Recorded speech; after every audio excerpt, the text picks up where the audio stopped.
Au paye.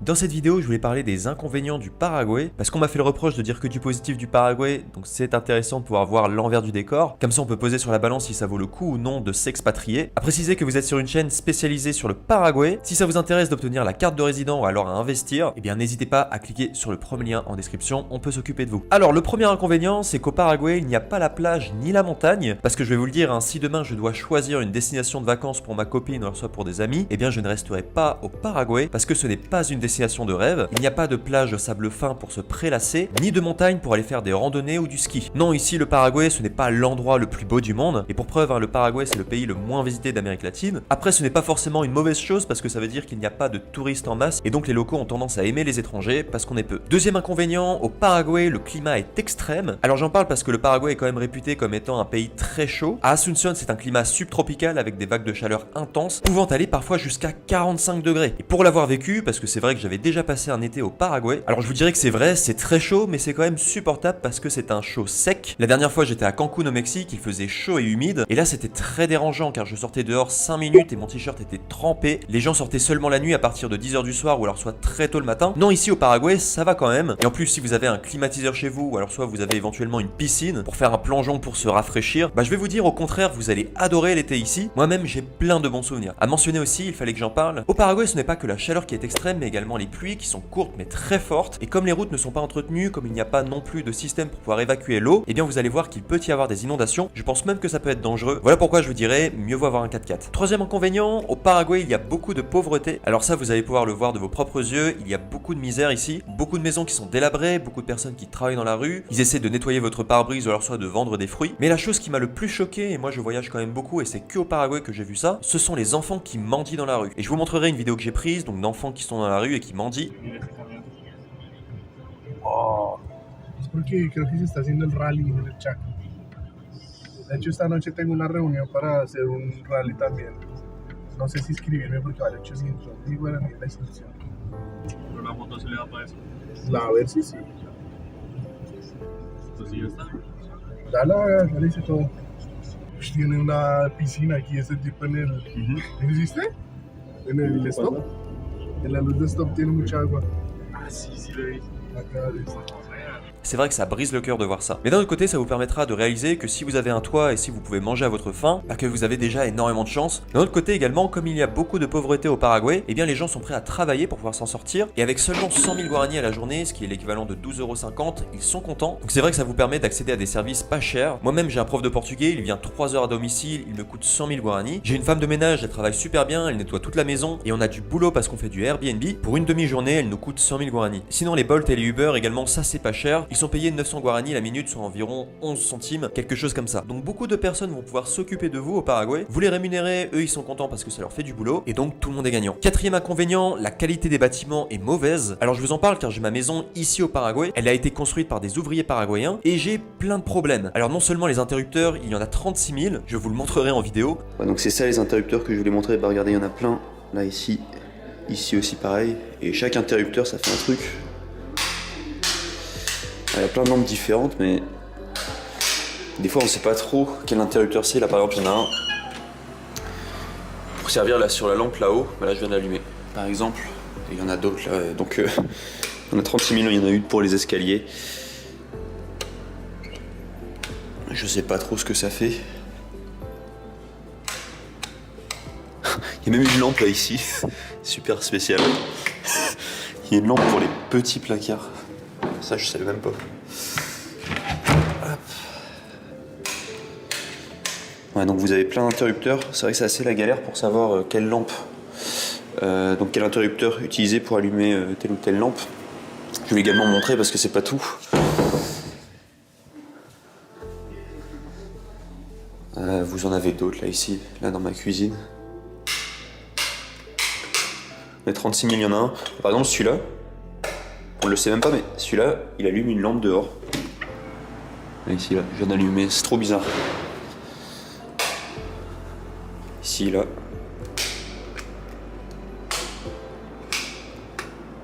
Alors là, avec cet interrupteur, je crois que j'ai allumé une lampe qui est dehors, là. Non, mais vous voyez, là, la galère pas possible. Hop. Je vais vous montrer, c'est pas terminé, il y en a d'autres aussi.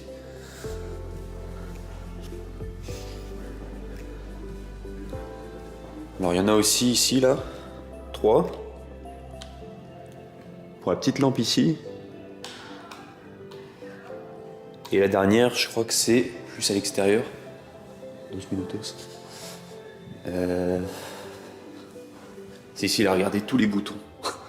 Il y en a 36 000.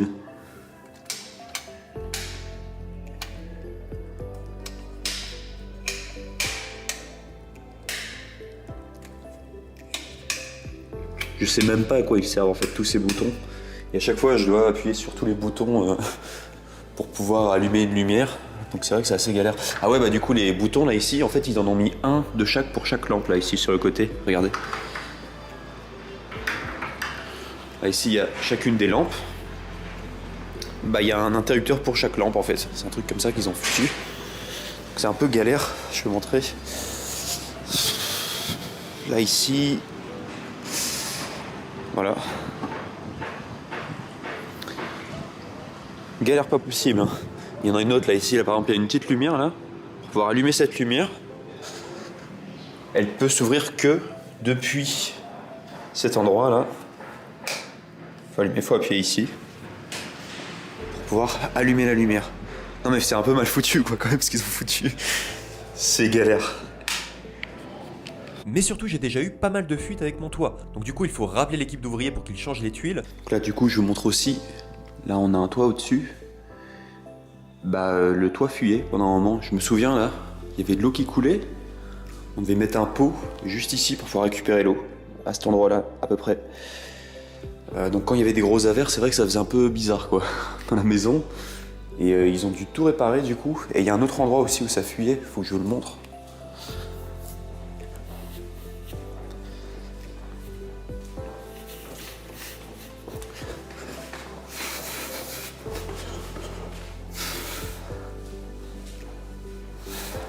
C'était ici, là, du coup, dans la salle de bain. On a une chaudière, là, ici, en fait, juste au-dessus, là, dans une sorte de grenier. Et la chaudière, elle fuyait, en fait, et il y avait de l'eau qui coulait. Ah ouais, il y a aussi un autre truc, là, qu'il faut que je vous montre. C'est ici. J'ai d'ailleurs la vidéo. Pendant un moment, justement, je prenais une douche, et d'un coup, la douche ne fonctionnait plus. Et en fait, ce qui s'était passé, c'était qu'ici, il y a eu un petit bouchon, une sorte de... bouchon là ici, ou un tuyau, le tuyau avait sauté. Et donc du coup, toute l'eau, au lieu de passer dans la douche, elle fuyait ici.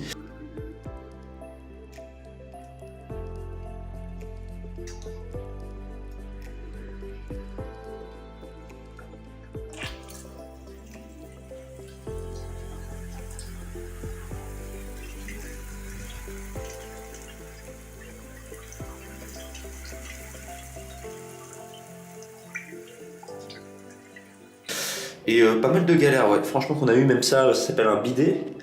Et pendant un moment, quand on l'utilisait, il y avait de l'eau qui fuyait là, ici, juste dans les jointures là, ici, juste ici. Donc bref, des galères pas possibles. Et aussi là, je vais pas vous la montrer, mais c'est la chambre d'un de mes potes. Ici, je vais pas rentrer parce que c'est pour sa vie privée, mais ici aussi il y a eu des fuites avec le toit aussi qui coulait quoi, du coup. Donc c'est ça les maisons au Paraguay. Mais surtout, le pire qui est arrivé, alors j'étais en train de dormir, il était à peu près 3h du matin, j'entends un gros bruit, mais genre boum, mais genre c'était énorme, comme si on était dans un film d'horreur. Je me lève, je regarde l'état des lieux dans la maison, et là je m'approche de la cuisine, le plafond s'était effondré, et je vous montrerai les photos pour que vous puissiez voir. Donc ici les bâtiments, si vous les faites construire par des ouvriers paraguayens, je vais vous dire il y a beaucoup de chances que ce soit de l'adobe. Voilà pourquoi je voulais vous recommander un ami à moi qui est allemand et qui construit des maisons super solides et de qualité ici au Paraguay pour un tarif vraiment compétitif.